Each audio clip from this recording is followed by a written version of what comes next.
Alan Wake was easily my most anticipated game of the year, and that's saying a lot in 2023, a year that's been chock full of some of the best releases that we've seen in a while. It's a good time to be a video game fan, and now that I've had the chance to play Alan Wake 2, that time just got a whole lot better. I first just want to thank Remedy and Epic Games for sending me an early review copy of this game. I really appreciate it. This will be a spoiler-free review of the game, and as you can see by the length, this is a lot lighter than my other videos. This is because I genuinely do not want to give anything away in this game. Everything here is so special and worth experiencing on your own. If you want the long and short of it, I loved my time with Alan Wake 2. It's an incredibly unique game with style oozing from its bones.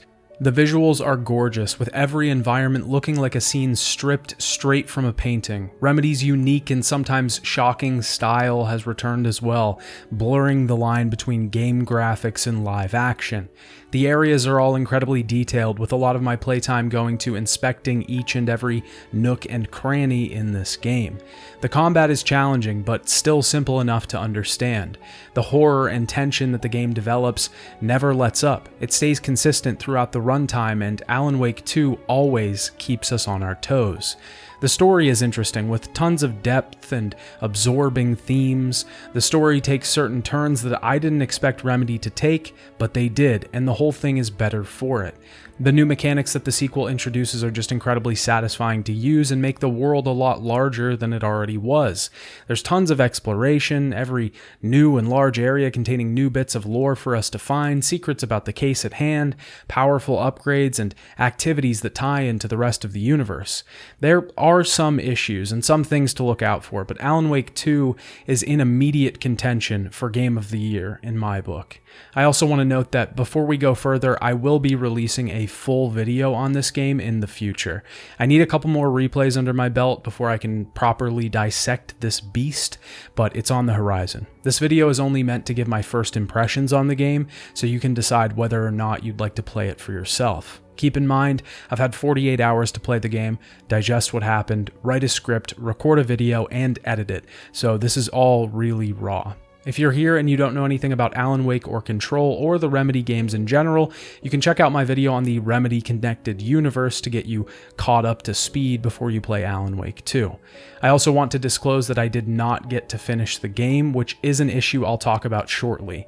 Enough of the summarizing though. Hey Dad, it's me, your favorite son, and today I want to talk about my first impressions of Alan Wake 2. The first thing we should probably talk about here is how the game runs. Now, I just want to preface this by saying I'm generally not someone who looks into the tech side of things too much with games.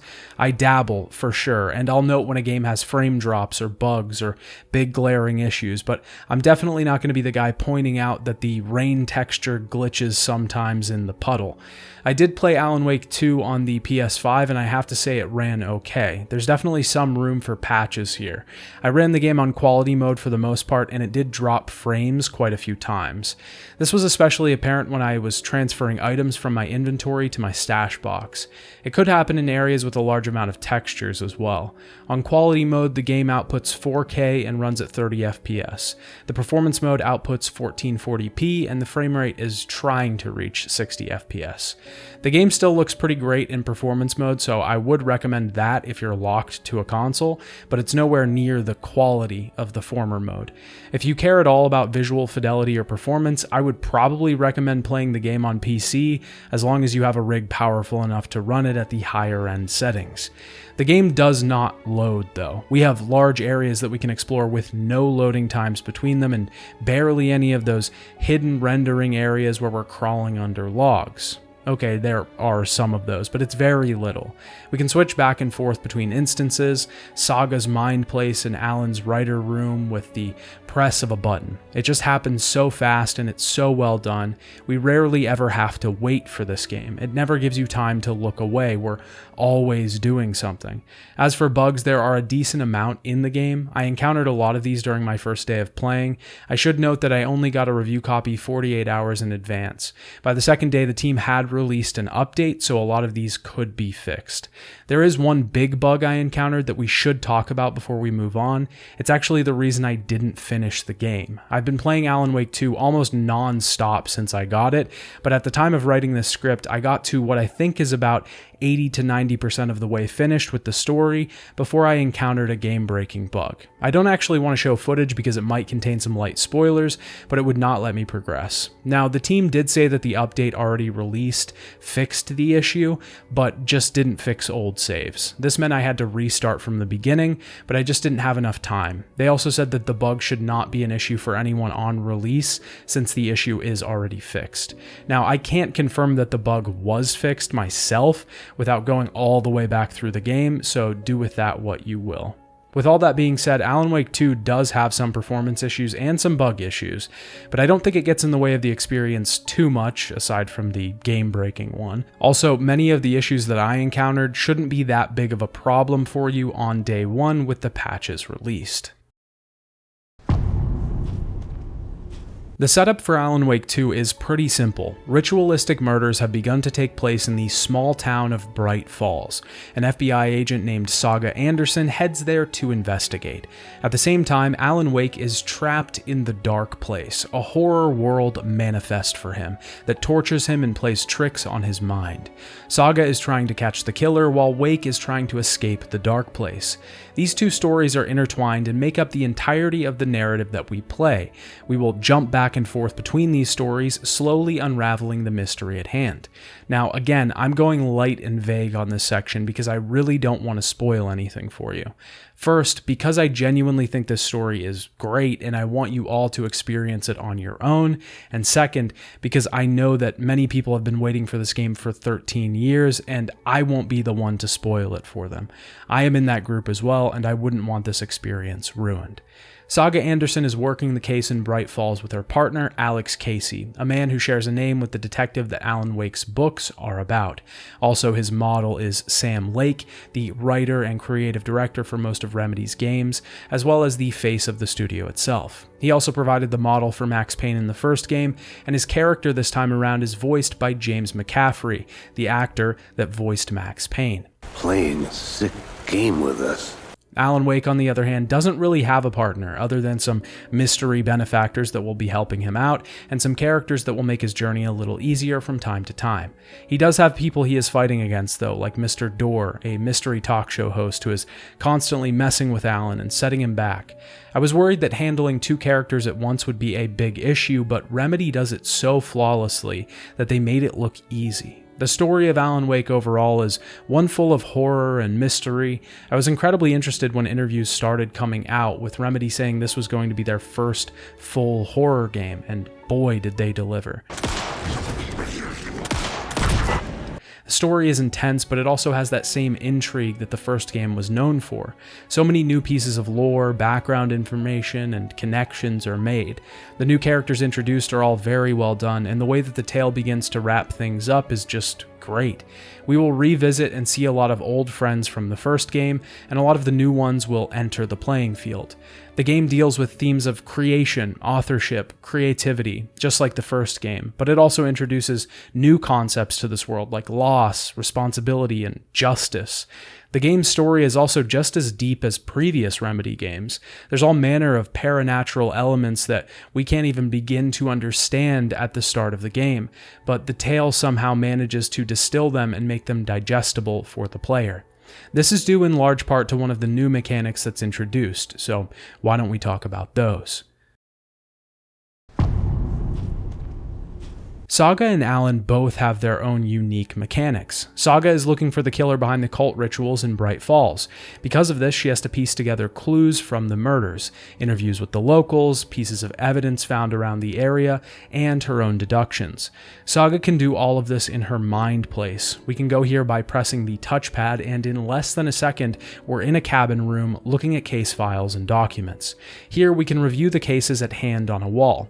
When we find new information on a murder or a a certain person, we can pin it up here under its respective category to get new leads.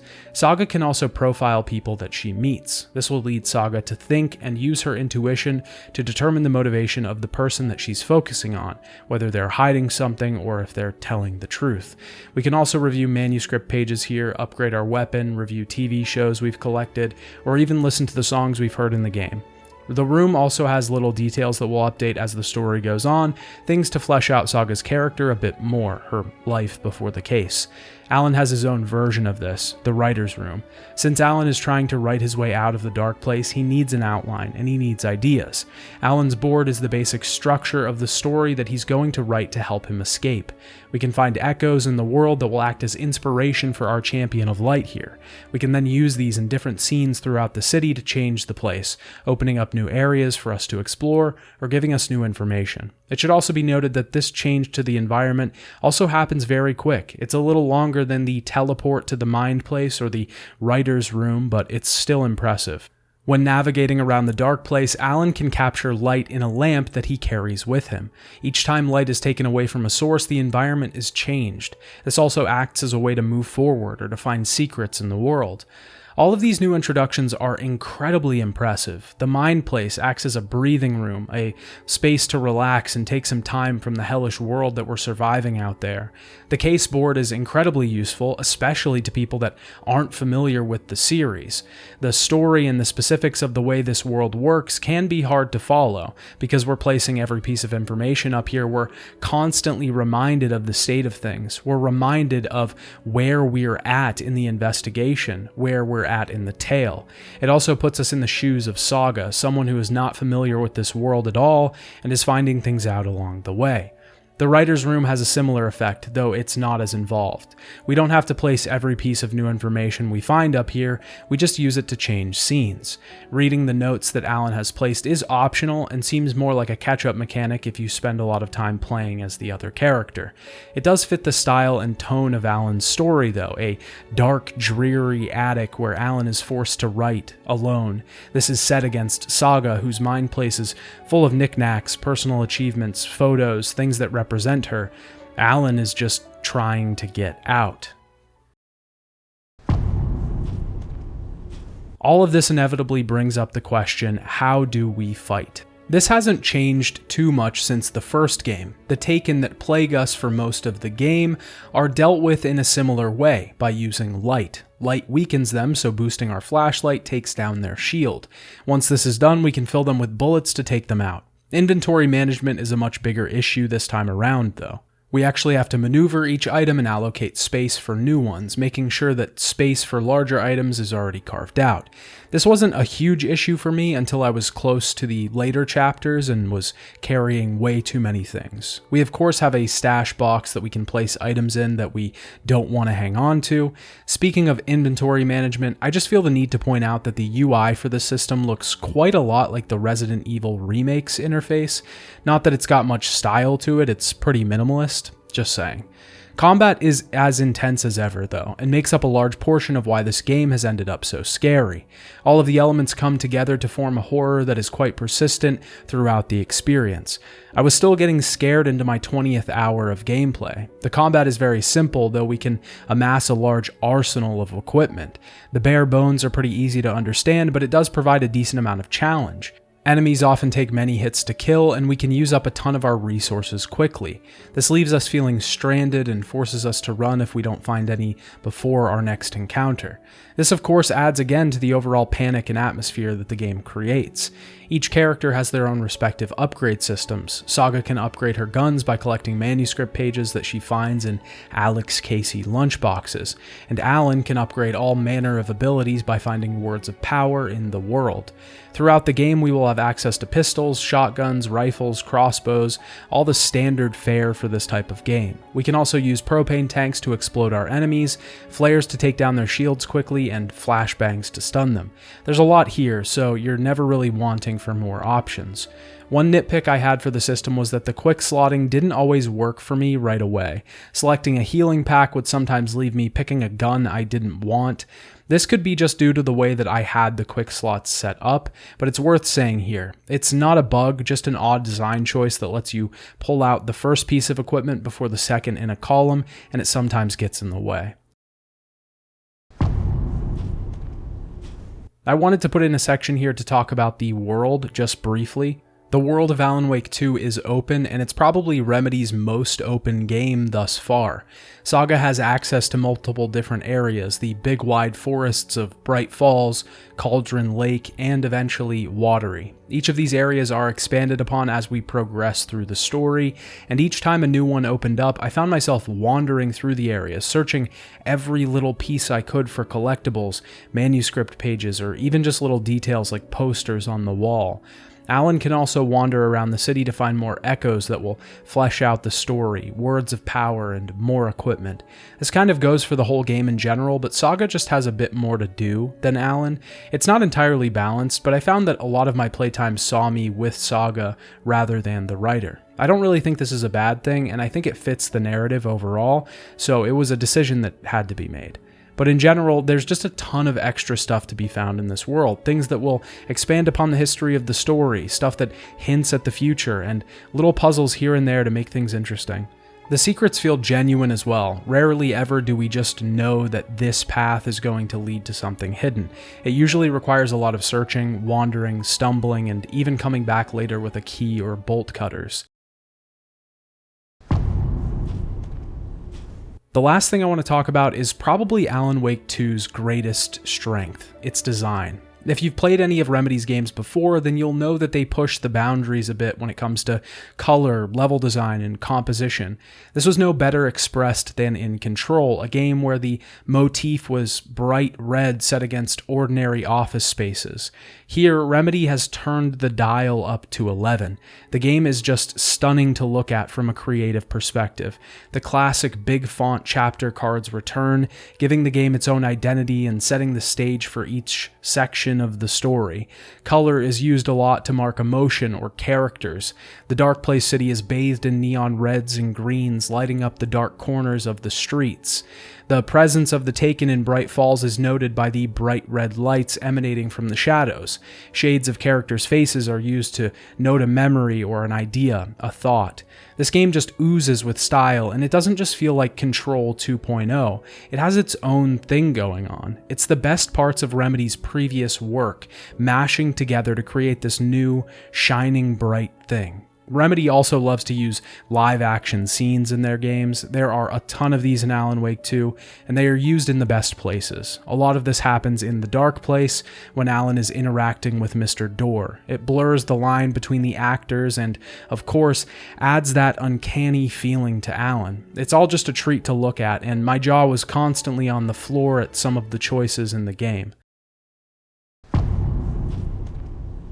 If you've made it this far into the video, then I shouldn't have to say this, but Alan Wake 2 is fantastic. I definitely need a couple more playthroughs and a lot more research before I dive deeper on things, but the time that I did spend with the game was a true joy. Remedy have outdone themselves here. Horror is genuinely one of the hardest genres to get right in video games. If you've seen my channel, then you'll know that I'm very picky with my horror games. I am highly critical of the medium because some of my favorite games of all time belong to that medium. But Alan Wake 2 has nailed it. The game casts the perfect balance between terrifying and intriguing. We want to know what's going to happen so much that we can't stop playing, but we want to stop because it's horrific. The game does not pull its punches, and I think that if you've enjoyed Remedy's games in the past, I would highly recommend checking out Alan Wake 2. There are a ton of things that I haven't talked about here, things to read deeper into, characters, connections, things that any fan of this series would be incredibly happy to see. If you've clicked on this video wondering if the wait was worth it, it was. Bye, Dad.